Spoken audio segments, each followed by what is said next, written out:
mga ka-hotmies.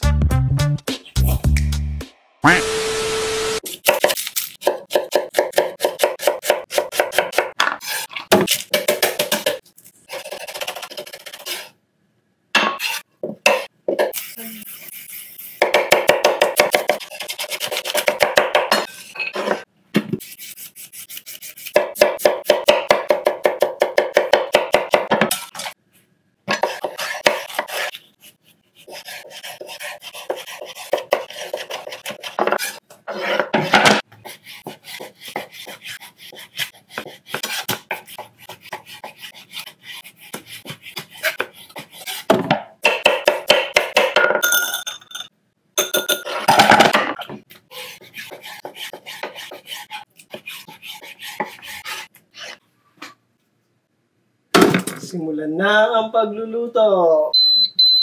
Mantika. Ito na ang butter. Yan.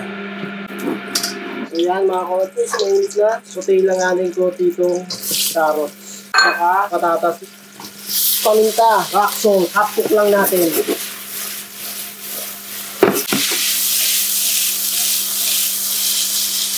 yan. Mantika ulit. Buyak. Bawang mga ka-hotmies, laurel, mga dalawa. Yung dalawa lang mga ka-hotmies, baboy. Halo yan, gento, tsaka asin. Tatamix. Lagyan natin ang toyo. Tansya-tansya lang yung toyo natin mga ka-hotmies. Chicken cubes. Ang buo. Lalagyan natin rino. Mga ka-hotmies, kung Kapampangan ka, namang alam mo to. Comment nyo nga kung ganito rin kayo magluto sa Pampanga. May nagsabi kasi sa akin nun, igado daw po, igado. Sa amin kasi tawag dito is menudong Kapampangan. Tubig, galing, Manila Bay. Takpan natin, simmering lang. Hanggang lumambot. After 1 hour, na natin kung malambot na. Lambot na. Ready na. Hindi na natin itong atay. So, huli ko siya nilalagay kasi pag matagal mong niluto, tumitigas, alamansi. Konting asukal. Wala na kami asukal mga ka-hotmies. Baka may mag-sponsor ng asukal. Kaya natin ang toyo. Yari, nilagay mo ito sa rep. Pag kinabukasan na to, papalaman mo talaga sa tinapay. Kahit isang tinapay, panalo. Lagyan na natin itong gulay. Konting tubig. Tuin lang natin ng konti ang atay. Pangin na natin ng konti. Saglit lang. Bango! Ay, solid yung atay. Ayun! So mga ka-hotmies, pwede na to. Kapatay, lagay natin itong bacon. Ayun lang. Ayan mga ka-hotmies. Let's G!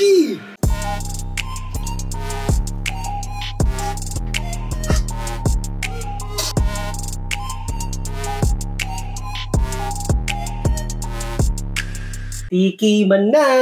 Ayun no? Solid bar. Solid mga ka-hotmies. Sarap nito. Tikiman na mga ka-hotmies.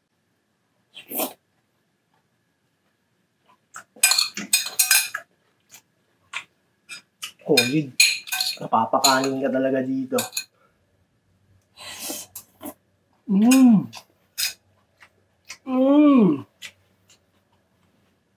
Try nyo to mga ka-hotmies. The best.